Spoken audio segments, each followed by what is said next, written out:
Hi అండి. Welcome to ఐకెల్ kitchen. ఎలా ఉన్నారు? బాగున్నారా? నేను కూడా బాగున్నానండి. ఈరోజు వీడియో ఏంటంటే బీరకాయ పాలకూర అండి. బీరకాయ పాలకూరేనండి. అంటే ఇది మీకు రాదని కాదు, తెలియదని కాదు, తెలియని వాళ్ళ కోసం అనమాట. నా స్టైల్లో నేనైతే ఎలా చేస్తాననేది ఒకసారి మీకు నేను చేసి చూపిద్దాం అనుకుంటున్నానండి. ఇదిగోండి, చూసారు కదా, కావాల్సినవన్నీ కూడా బీరకాయ, ఉల్లిపాయ, పచ్చిమిరపకాయ అనమాట. ఇంకా కొంచెం పోపు దినుసులు ఇవి మామూలుగానే ఉంటాయి కదా. ఇదిగోండి, నేను పొయ్యి మీద ఒక బౌల్ పెట్టుకున్నాను. ఇట్లా వెడల్పాటి గిన్నె పెట్టుకున్నాను. దానిలోకి ఈ బీరకాయ కూరకి ఆయిల్ అనమాట. బీరకాయ కూర సరిపోను ఆయిల్ పోసుకున్నారనమాట. నేను ఆయిల్ పోసుకున్న తర్వాత కొంచెం అంతా ఆయిల్ కొద్దిగా వేడెక్కాలండి. కొంచెం అంతా వేడెక్కిన తర్వాత ఇదిగోండి, ముందుగా అయితే కనుక కొంచెం అన్ని ఆవాలు, ఈ ఆవాలు కొద్దిగా చిటాపటమంటే ఈ చిటపటమన్నాయి అనుకోండి, చక్కగా ఆవాలు దాంట్లో ఉన్న ఫ్లేవర్ అంతా కూడా ఆయిల్లో పడుతుందన్నమాట. ఇదిగోండి, కొంచెం అంతా పచ్చిశనగపప్పు కొంచెం ఎక్కువే వేసుకోండి. ఎందుకంటే చక్కగా పప్పులు కూరతో కలుపుకున్నప్పుడు తినేటప్పుడు తగులుతూ ఉంటే చాలా చాలా బాగుంటాయి. ఇదిగోండి, దాంతోపాటుగా కొంచెం అంతా జీలకర్ర అనమాట. ఈ మూడు చక్కగా వేగించాలండి. ఇదిగోండి, ఇట్లా చూసారా, ఆవాలు చెట్టు పెట్టమన్నాయి. ఇట్లాగా తాలింపులు కూడా చక్కగా వేగుతున్నాయి అన్నమాట. ఆ తర్వాత దీంట్లోకి కొంచెం అంత కరివేపాకు మాత్రం మస్ట్ అండ్ షుడ్ అండి. ఈ బీరకాయ పాలకూరకి కరివేపాకు లేకపోతే అస్సలు కూర బాగుండదండి. అందుకని కరివేపాకు మాత్రం కంపల్సరీ వేసుకోండి. దీంట్లో ఎండుమిరపకాయలు వేయట్లేదండి, ఎందుకంటే పాలకూర కదా, అందుకని చెప్పని ఎండుమిరపకాయలు నేను వేయట్లేదు. దీంట్లో పచ్చిమిరపకాయలు అనమాట. పచ్చిమిరపకాయలు, ఉల్లిపాయలు వేసి చక్కగా వేయించుకోవాలన్నమాట. ఇదిగోండి, ఉల్లిపాయలు అనేది మాడిపోకుండా చక్కగా వేయించుకోవాలి. ఇలా వేయించుకునేటప్పుడు కొంచెం అంతా ఉప్పు వేసానండి నేను. ఈ ఉప్పు వేయటం వల్ల ఏమవుతుందంటే ఉల్లిపాయలు తొందరగా మగ్గిపోతాయి అనమాట. అందుకోసమని కొంచెం అంతా ఉప్పు వేసాను. ఆ ఉప్పు కూడా అండి కల్లుప్పుని దంచి వేస్తాను. మీకు తెలుసు కదా, నేను ప్రతి వీడియోలో చెప్తూనే ఉంటాను. నేను కల్లుప్పుని చక్కగా ఎండలో పెట్టి దంచి ఇట్లా సాల్ట్ ఉప్పులాగా చేసుకుంటారనమాట. ఈ ఉల్లిపాయలు ఉప్పు వేసిన తర్వాత కలిపేసేసి ఒక్క 2 నిమిషాల పాటు ఉల్లిపాయలు మగ్గేంత వరకు మూత పెట్టుకుందాం. ఇదిగోండి, చూసారా, ఉల్లిపాయలు చక్కగా వేగాయి కదా. ఇట్లా మాడిపోకుండా చక్కగా వేయించండి అన్నమాట. ఇట్లా ఇదిగోండి, ఇలా మాడిపోకుండా చక్కగా వేగిపోయినాయి అనమాట. ఇప్పుడు దీంట్లోకి మనం కట్ చేసి పెట్టుకున్నాం కదా బీరకాయ ముక్కలు, ఆ బీరకాయ ముక్కల్ని చక్కగా ఈ ఆయిల్లో ఇట్లా ఉల్లిపాయలు పచ్చిమిరపకాయలు మగ్గిన తర్వాత ఇప్పుడు బీరకాయ ముక్కలు వేసేసుకోండి. ఇదిగోండి, ఇలా మొత్తం మనం కట్ చేసి పెట్టుకున్న బీరకాయ, నేనైతే కనుక ఒక 1/2 kg బీరకాయలని తీసుకున్నానండి. అంటే మగ్గితే ఎంత అవ్వదు కదండి బీరకాయ కూర, చూడటానికి ముక్కలేమో ఊరికి గిన్నెడు ముక్కల్లా కనిపిస్తాయి కానీ మగ్గితే ఎంత అవ్వదు అనమాట. అందుకని 1/2 kg తీసుకుందాం అనుకోండి, చక్కగా అంటే 2 మనుషులు తినడానికి కూడా సరిపోదండి బీరకాయ కూర అయితే మటుకు. అందుకని చెప్పానని నేను 1/2 kg తీసుకున్నాను.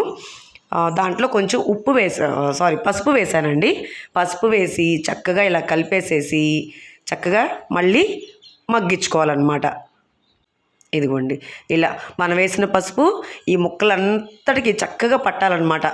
అలా పసుపు వేసామనుకోండి తొందరగా మగ్గిపోద్ది కూడా అనమాట. బీరకాయ తొందరగా, అసలు బీరకాయ అంటేనే మామూలుగా తొందరగా మగ్గిపోతుంది. అందులో ఇంకొంచెం మనం పసుపు వేసాం కదా, ఇంకా కొంచెం తొందరగా మగ్గిపోతుంది అనమాట. ఇదిగోండి, మొత్తం అంతా ఇలాగా చక్కగా కలపెట్టేసేసుకున్న తర్వాత దీన్ని మూత పెట్టుకుని దీన్ని ఇంకా వదిలేసాను. ఒక మూత పెట్టుకుని ఒక 5 నిమిషాల పాటు మగ్గించుకోవాలి. ఇదిగోండి, చూసారా, నేను సరిగ్గా 5 నిమిషాలు పెట్టానండి. మనం అసలు బీరకాయలో వాటర్ ఏం పోయలేదు కదా. చూసారా, వాటర్ అంతా ఎలా వచ్చిందో, బీరకాయలో కొంచెం నీరు ఉంటుంది కదా, ఆ నీరంతా కూడా బయటకు వచ్చేసింది అనమాట. ఇప్పుడు ఇట్లాగా చక్కగా మళ్ళీ ఒక 2 నిమిషాలు ఇట్లా బాగా కలుపుకొని ఆ వాటర్ ఏదైతే ఉందో ఆ వాటర్ అంతా కూడా కొంచెం అంతా ఎగిరిపోవాలన్నమాట. ఆ వాటర్ అంతా కూడా కొంచెం అంతా ఎగిరిపోవాలి. కానీ ఇది నేను పాలకూర అని చెప్పాను కదండి, ముందే మొత్తం అంతా కూడా బీరకాయ అంతా మగ్గిపోకూడదండి. బీరకాయ మగ్గిపోకుండా తర్వాత నేను పాలు పోస్తాను కదా, పాలు పోసినప్పుడు పాలల్లో మగ్గిస్తానమాట. అందుకని చెప్పని బీరకాయ మొత్తంగా కూడా మగ్గిపోకూడదు. ఇదిగోండి, ఇట్లా ఉన్నప్పుడే దీంట్లోనే కారం, దీనికి కారం మాత్రం కొంచెం అంత ఎక్కువే పడుతుందండి. ఎందుకంటే చివరిలో మనం పాలు పోస్తాం కాబట్టి, పాలు పోసినప్పుడు పాలకూరలో ఏదైనా సరే కానీ, ములక్కాయ కావచ్చు, బీరకాయ కావచ్చు, వంకాయ కావచ్చు, ఏదైనా సరే కానీ పాలకూర ఉండేటప్పుడు కారం కొంచెం ఎక్కువ వేసుకోండి. ఎందుకంటే పాలు పోసిన తర్వాత చప్పదనం వస్తుందన్నమాట.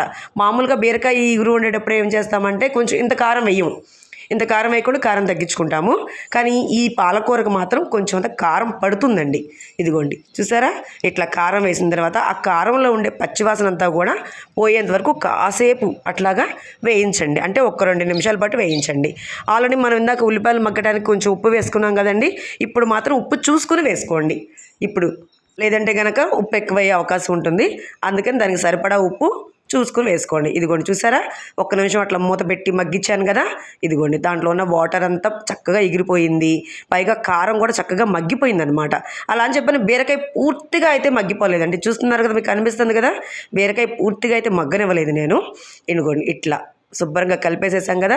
దీంట్లో అసలు ఒక్క చుక్క వాటర్ అనేది కూడా నేనేం పొయ్యలేదండి. ఆ బీరకాయలో ఉన్న వాటరే అనమాట ఇదంతా కూడా. ఎందుకంటే బీరకాయ కూరలో ఒకటి, తర్వాత నేను చాలా తక్కువ వాటర్ పోస్తానండి కర్రీస్లో. వాటర్ ఎక్కువైతే ఏమవుతుందంటే ఆ టేస్ట్ మారిపోద్దండి. అందుకని చెప్పానని నేను అంత వేయను అనమాట. ఇదిగోండి చూసారా బీరకాయ కూర, ఇదిగోండి ఇట్లా అనమాట. ఇలా చక్కగా ఇట్లాగా. అంటే నేను ఇందాక చూపించినప్పుడు కూర ఎక్కువగా ఉంది, ఇప్పుడు కూర తక్కువగా ఉందని చూస్తున్నారా? అంటే నేను కొంచెం కూర అయితే తీసేసానండి, కొద్దిగా మామూలుగా ఒట్టిగా తీసాను. అంటే 2 రకాలుగా ఉంటుంది కదా అని చెప్పానని. ఇదిగోండి ఇలాంటి టైంలో పాలు పోసానండి. పాలు మాత్రం కొంచెం అంత ఎక్కువే పోసుకోండి. కానీ పాలల్లో కనుక ఈ బీరకాయ కూర ఉడికితే అబ్బా టేస్ట్ ఎంత బాగుంటుందో. ఈ కూర అయితే మటుకండి వేడి వేడిగా ఉండే అన్నంలోకి చాలా అంటే చాలా బాగుంటుంది. చల్లారిపోయిన తర్వాత కన్నా కూడా అన్నం వేడిగా ఉండి కూర వేడిగా ఉంటే మాత్రం చక్కగా అసలుకి 2 ముద్దలు తినేవాళ్ళు ఇంకొక 2 ముద్దలు ఎక్కువే తింటారనమాట ఈ పాలకూరతో. ఇదిగోండి ఇప్పుడు పాలు పోసాను కదా, పాలు పోసిన తర్వాత స్టవ్ని కొంచెం మీడియం ఫ్లేమ్లో పెట్టుకోండి. మీడియం ఫ్లేమ్లో పెట్టుకుని చక్కగా ఈ పాలన్నీ కూడా చూసారా ఎట్లా ఎట్లా ఉడుకుతుందో ఇలా. అంటే ఇందాక చూస్తే కూర కొంచెం ఎర్రగా ఉంది కదా, ఇప్పుడేంటి ఇట్లా ఉంది అనుకుంటున్నారా? ఈ పాలు పోసిన తర్వాత ఇలాగే ఉంటుందండి. ఇదిగోండి మూత పెట్టి తీసిన తర్వాత చూసారా ఈ పాలన్నీ కూడా ఎట్లా అంటే కొంచెం పాలు విరుగుతాయి చూసారా మనకి, అలా కుతపలుగా విరిగిపోతాయి అన్నమాట. ఈ కూరే కాదండి, ఏ కూరలో అయినా సరే మనం పాలు పోసిన తర్వాత ఖచ్చితంగా ఇలా అయితే మాత్రం విరుగుతాయి అన్నమాట పాలు. అలా అలా విరిగిన తర్వాత ఇప్పుడు ఉందో చూసారా, ఆ చిక్కదనం ఉందో చూసారా, అది అన్నంలో కలుపుకొని తింటే చాలా అంటే చాలా రుచిగా ఉంటుంది. అలాగే చాలా తొందరగా అయిపోయే కూర అనమాట ఇది. ఎంత ఫాస్ట్గా అయిపోతుందంటే అంత ఫాస్ట్గా అయిపోతుంది. ఊరికే మనం రైస్ కడిగి పక్కన పెట్టామనుకోండి, ఆ రైస్ కన్నా కూడా ముందే ఈ కూర అయిపోతుంది అనమాట. ఓకేనా? ఇదిగోండి చూసారా, నచ్చిందా మీకు ఈ వీడియో? నేనైతే కనుక నా స్టైల్లో అయితే కనుక పాలకూర ఇలాగే వండుతానండి. అది ములక్కాయ పాలకూర కావచ్చు, బీరకాయ పాలకూర కావచ్చు, ఏదైనా సరే కానీ ఇట్లాగా అంటే చాలా ఈజీగా చేసుకోవచ్చు కదా అని చెప్పని మీకు చూపిస్తున్నాను. ఇది చూసారా ఎంత పర్ఫెక్ట్గా వచ్చిందో, చాలా చాలా రుచిగా ఉందండి. మాకు ఉప్పు కారం అన్నీ సరిపోయినాయి అనమాట, ఇంకేమీ పట్టవు. చూసారు కదా, ఇదిగోండి ఇంతేనండి, బీరకాయ పాలకూర రెడీ అయిపోయింది. ఇప్పుడు స్టవ్ ఆపేసేసుకుని వడ్డీ చేసుకోవటమే. ఓకేనా? బాయ్ అండి.